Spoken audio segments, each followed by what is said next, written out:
کہتے ہیں وقت انسان کو بادشاہ بناتا ہے، لیکن بعض انسان خود وقت بن جاتے ہیں۔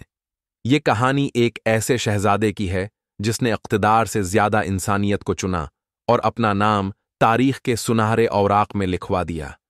یہ ایک پرانے سلطنت کی بات ہے جہاں عدل، انصاف اور روایتی طاقت کا ایک منفرد امتزاج پایا جاتا تھا۔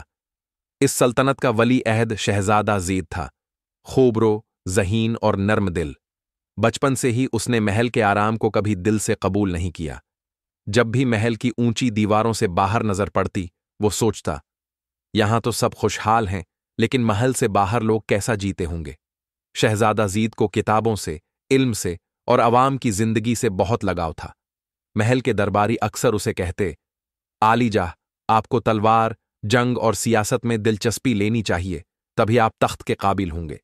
لیکن شہزادہ اکثر کہتا، اگر ایک حکمران کو اپنی رعایا کا دکھ محسوس نہ ہو تو وہ تاج کا حقدار نہیں۔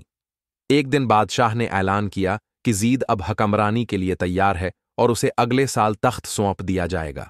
یہ خبر سنتے ہی سلطنت میں خوشی کی لہر دوڑ گئی، مگر شہزادہ زید کے چہرے پر سکون کے بجائے فکر تھی۔ وہ جانتا تھا کہ تخت صرف اقتدار نہیں، ایک بھاری ذمہ داری ہے۔ تخت سنبھالنے سے پہلے شہزادہ زید نے فیصلہ کیا کہ وہ ایک عام شہری کی طرح سلطنت کا دورہ کرے گا۔ اس نے اپنی پہچان چھپا کر مختلف علاقوں کا سفر کیا، گاؤں گاؤں گیا، شہر شہر دیکھا۔ کہیں بچوں کے پاس پڑھنے کی سہولت نہیں تھی، کہیں لوگ بھوکے تھے، کہیں انصاف صرف امیر کے لیے تھا۔ زید کا دل ٹوٹ گیا۔ وہ سوچنے لگا، محل کے اندر بیٹھ کر میں سلطنت کو کیسے جان سکتا تھا؟ واپسی پر شہزادہ بدل چکا تھا۔ اب اس کے دل میں صرف ایک خواہش تھی، تبدیلی۔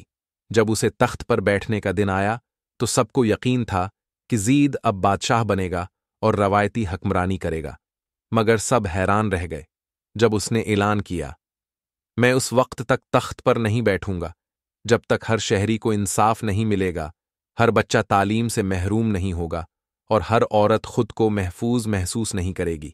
میں بادشاہ بننے نہیں، خادم بننے آیا ہوں۔ محل کے درباری پریشان ہو گئے۔ کچھ نے مذاق اڑایا، کچھ نے سازش کی، لیکن زید نے ہمت نہ ہاری۔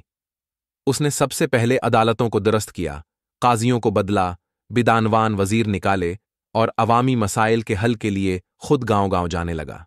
ایک دن ایک غریب بوڑھی عورت محل کے دروازے پر آئی اور کہا، میرے بیٹے کو ظالم جاگیردار نے قتل کیا ہے، انصاف دو۔ سب لوگ ہوکا بکا رہ گئے۔